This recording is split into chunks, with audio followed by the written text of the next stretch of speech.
Baik, bismillahirrahmanirrahim. Assalamualaikum warahmatullahi wabarakatuh. Teman-teman, para pemirsa yang berbahagia, alhamdulillah kita pada episode kali ini kita akan belajar bersama-sama. Ini ada bintang tamu yang luar biasa dari prodi tetangga sendiri ya Bu ya? Iya Pak, sudah jadi tetangga gitu. Iya, udah jadi tetangga. Kalau dulu masih jauh sekali ya. Kalau sekarang kita udah deket. Jadi kayaknya kalau kita mau ada acara itu nggak perlu nunggu-nunggu lama gitu. Jadi udah tinggal kontak sekarang Bu, ya oke, berangkat gitu. 1 menit udah sampai. Ya oke, beliau Bu Banatul Murtafiah dari Pendidikan Bahasa Inggris UI. Ya, Bu Banatul Murtafiah dari Pendidikan Bahasa Inggris Universitas Islam Indonesia, dan saya sendiri Ahmad Zubaidi dari Prodi Pendidikan Agama Islam Universitas Islam Indonesia. Kebetulan saya mengampu mata kuliah Bahasa Arab dan Bu Banat otomatis beliau mengampu mata kuliah di Bahasa Inggris begitu ya. Jadi kita akan mencoba bersama-sama belajar. Kita tidak mengcompare ya Bu ya. Kita tidak membandingkan bahasa Arab dengan bahasa Inggris. Ya bahasa Arab bahasa surga, bahasa Inggris bahasa non surga, enggak. Ya, semua bahasa itu bahasanya Allah. Kita nggak boleh membanding-bandingkan itu. Apalagi kita membanding-bandingkan dalam pembelajaran.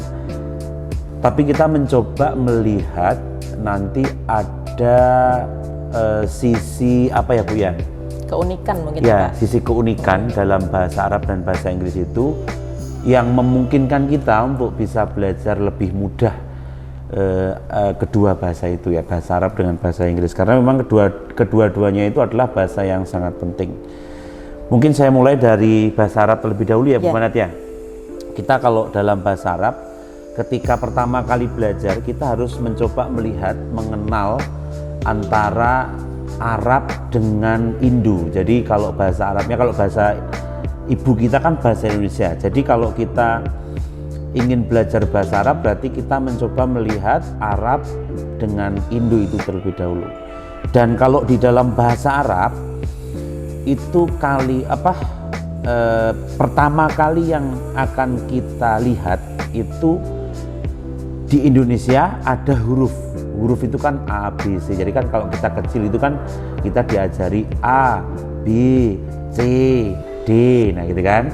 Kalau dalam bahasa Arab ada alif, ba, ta, jim. Nah itu namanya sama. Kalau dalam bahasa Indonesia huruf, kalau dalam bahasa Arab itu adalah ya sama huruf atau harf. Ya, kalau satu harf, kalau banyak huruf. Kemudian kumpulan dari huruf itu, kumpulan dari A, B, C, D itu, misalkan A, K, U dibaca apa? Aku gitu kan. Kalau dalam bahasa Arab juga sama. Misalkan A, alif, misalkan, atau hamzah, alif hamzah, nun, kemudian alif lagi, ana. Nah itu kan ana itu kumpulan dari tiap-tiap huruf. Nah kalau dalam bahasa Indonesia itu disebut sebagai kata. Kalau dalam bahasa Arab itu disebut sebagai kalimah. Bukan kalimat loh ya, tapi kalimah.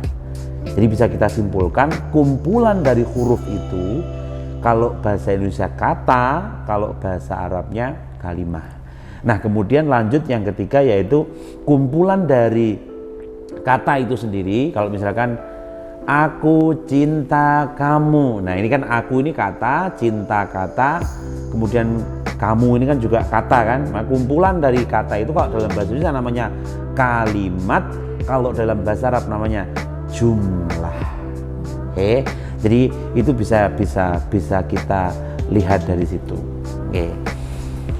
Nah, kalau misalkan masih bingung, coba kita tengok. Kalau dulu kita dari kecil tuh belajarnya itu bahasa Inggris, ya kan? Saya itu dari SD itu belajar bahasa Inggris, nggak pernah diberi belajar bahasa Arab Bu Banat. Oh gitu ya, Pak. Jadi kan SD, TK, SD itu kan sudah diajari kan, sapi, kau, gitu kan. Kemudian gajah, elephant, gitu kan. Nah, jadi nggak ada kalau gajah, elephant, fil, ya. Jadi bahasa Arabnya itu kira-kira kalau misalnya kita pengen mendalami bahasa Arab itu kan mulai dari start awal gitu. Nah, Kalau bahasa Inggris monggo Bu Banat, gimana? Kalau bahasa Arab tadi kan yang disampaikan sama dijelaskan sama Pak Zubaidi itu kan dari huruf gitu ya Pak, karena kan hurufnya berbeda. Tapi kalau bahasa Inggris itu kan kita menggunakan huruf yang sama, aksaranya sama dengan bahasa Indonesia. Jadi harusnya lebih mudah daripada bahasa Arab gitu kan ya Pak. Jadi kalau starting pointnya bahasa Arab dari huruf, kalau bahasa Inggris tidak dari huruf, tapi sudah dari kumpulan huruf, dari kata. Gitu, iya, Pak. iya. Jadi kita nggak usah mengenal huruf ya Bu ya? Iya, kan sudah sama. Iya, sudah sama A, B, C, D kan ya? Oke. Spellingnya sama, cuma mungkin kalau belajar speakingnya nanti pronunciation-nya baru sedikit berbeda gitu ya. Tapi kalau untuk membaca sama seperti itu ya. Jadi aksaranya sama, kita mulai dari kata dulu. Nah, kemudian sama seperti bahasa Arab juga, nanti setelah kata juga ada kumpulan kata. Tapi kumpulan kata itu belum langsung membentuk kalimat. Di bahasa Inggris ada yang namanya frasa atau phrase. Kalau di bahasa Indonesia kita juga punya frasa, di bahasa Inggris kita punya phrase gitu Pak. Kalau di bahasa Arab ada nggak Pak? Phrase gitu, kumpulan kata. Contohnya misalnya seperti ini, a beautiful girl, itu kan kumpulan kata. Seorang gadis yang cantik seperti itu. Jadi itu belum ada kata kerjanya. Jadi hanya kata benda, kemudian ada kata benda, ada kata sifat, beautiful girl. Kalau di bahasa Arab ada nggak Pak? Ada. Apa itu namanya Pak? Jadi itu kalau di dalam bahasa Arab itu ada yang ya sama seperti tadi, jumlah yang sudah sempurna dan jumlah yang belum sempurna. Oh gitu. Ya ada, biasanya ada fudlah, ada umdah ya kalau dalam bahasa Arab tuh. Tapi nanti kita nggak akan bahas itu terlebih dahulu. Jadi kita akan bahas di tataran awal. Tapi kalau dalam bahasa Inggris memang harus ada frasa yang lengkap dan tidak lengkap gitu ya Bu ya. Frasa. Jadi mohon maaf. frasa. Kalau frasa itu berarti yang kalimat yang masih belum lengkap. Kalau frasa itu baru kumpulan kata saja, tapi dia tidak punya kata kerja. Tapi kalau nanti masuk sebelum sentence, kita menyebut kalimat dalam bahasa Inggris kan sentence. Sebelum kita masuk ke sentence ada yang namanya clause Pak. Nah clause ini adalah kalimat yang belum lengkap tadi gitu. Jadi ada tambahan sedikit namanya clause sama phrase tadi. Kalau di bahasa Arab tadi kan ada dari kata langsung ke kalimat. Kalau di sini ada phrase, ada clause, ada baru kemudian sentences. Sentences itu yang sudah ada subjek, ada verb gitu, ada objek mungkin nanti ya. Sepertinya susunannya nggak jauh beda ya Pak ya. Nah kalau yang clause itu belum sampai sentence seperti itu. Jadi dia ada yang dependent, ada yang independent. Kalau yang dependent dia nggak bisa berdiri sendiri nih kayak gitu. Walaupun dia sudah ada subjek sama verbnya, tapi kalimatnya masih gantung ibaratnya. Mungkin kalimat yang belum lengkap tadi gitu ya dalam bahasa Arab namanya ya. Seperti itu Pak. Kalau tadi di dalam bahasa Arab itu ada huruf, kata, kemudian kalimat. Nah, kalau kita lihat kata itu dalam bahasa Arab itu kan cuma ada 3 ya Bu. Jadi kalau tidak kata kerja, kata benda, kata sambung sudah. Cuma 3. Jadi kalau kata kerja itu kalimah fi'il. Tadi kan kata kan kalimah dalam bahasa Arab. Kalimah itu kan kata kerja itu kan kalimah itu kan fi'il. Kemudian benda itu kan isim. Huruf itu kata sambung, di, ke, dari, dan. Nah itu kalimah huruf namanya. Kalau kalimah isim benda, ya berarti yang bukan kerja dan bukan sambung gitu. Kalau kata kerja, ya berarti yang bukan benda dan bukan huruf gitu. Atau kata pekerjaan, pokoknya yang menunjukkan melakukan sesuatu. Udah. Jadi cuma ada 3 itu tok kata dalam bahasa Arab. Jadi kalau ada kata misalkan filun misalkan. Nah ini kita mesti mikirnya, ini kalau nggak kalimat fi'il, isim, huruf, udah pasti itu. Nggak ada kok kalimat apa lagi ya, kalimah apa lagi ya, itu nggak ada. Jadi pasti masuk ketika itu. Kalau nggak isim, fi'il, kalau nggak itu huruf, gitu, sambung. Kalau bahasa Inggris gimana Bu? Nah, bahasa Inggris agak lebih banyak nih Pak. Jadi tidak hanya kata kerja, tidak hanya kata benda, tidak hanya kata sambung tapi juga kita punya kalau di bahasa Inggris ya namanya jenis-jenis kata itu namanya part of speech. Nah, part of speech itu ada beberapa jenis nih. Ada noun. Mungkin kalau yang tadi kata benda di bahasa Inggris namanya noun. Kalau yang kata kerja di bahasa Inggris namanya verb. Mungkin teman-teman juga sudah familiar dengan itu ya. Itu kayak yang paling terkenal. Noun sama verb kayak gitu. Kemudian ada adjective, kata sifat, kemudian ada adverb, kata keterangan. Kita juga punya kata hubung namanya conjunctions. Oh, Conjunctions ya. kalau di bahasa Inggris. Ada juga prepositions, kata depan.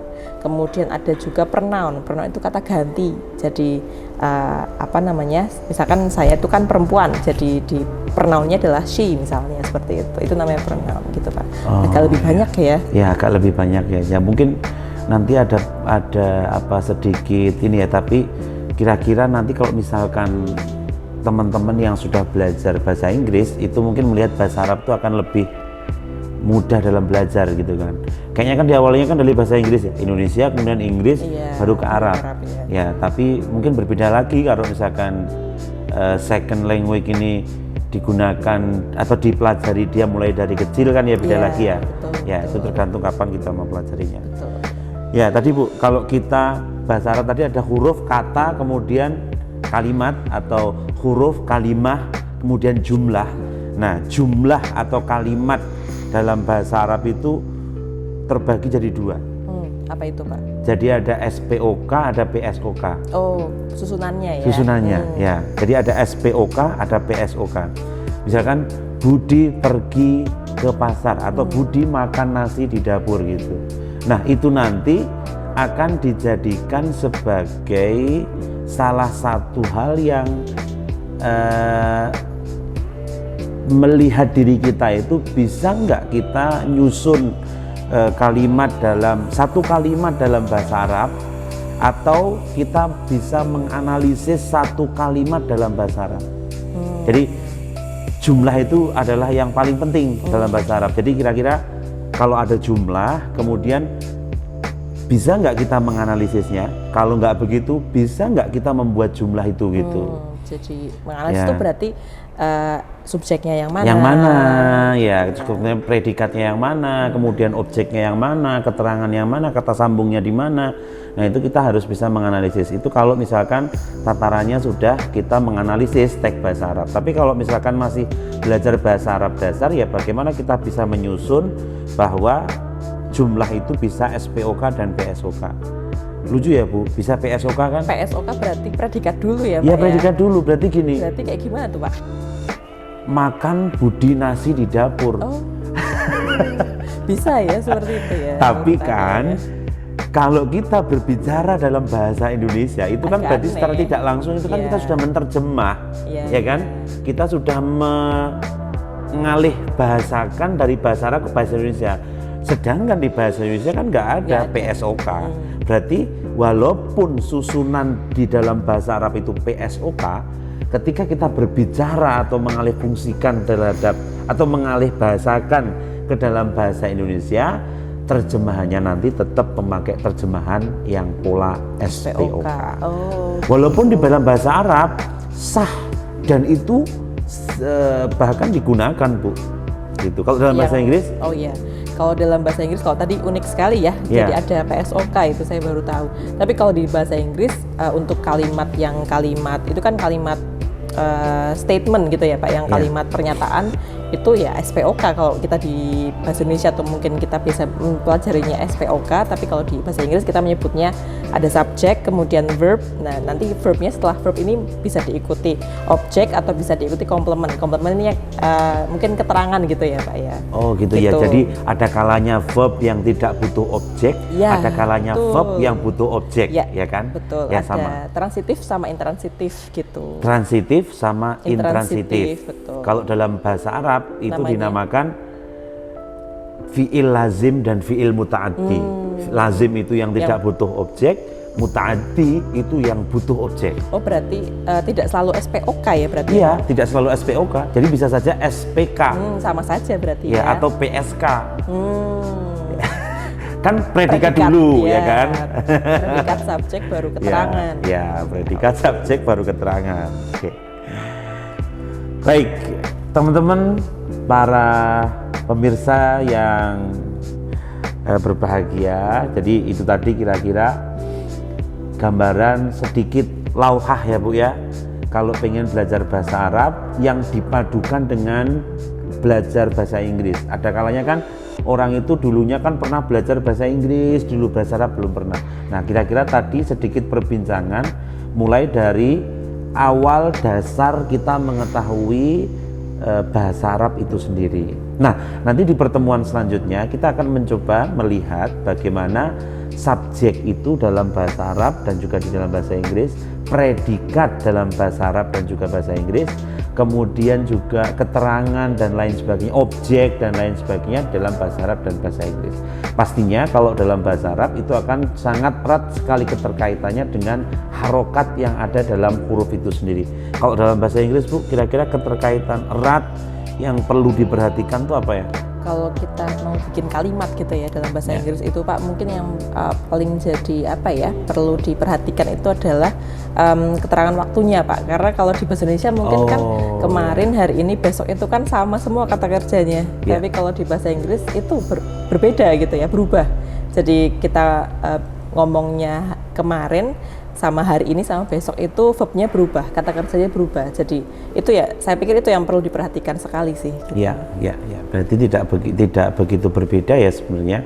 Jadi kalau kita belajar bahasa Arab dan bahasa Inggris itu kan berdua-duanya kan sama-sama second language ya, Bu ya. Kita sama-sama bahasa kedua yang kita pelajari setelah bahasa ibu. Baik, kita akan berjumpa lagi pada pertemuan berikutnya. Tetap di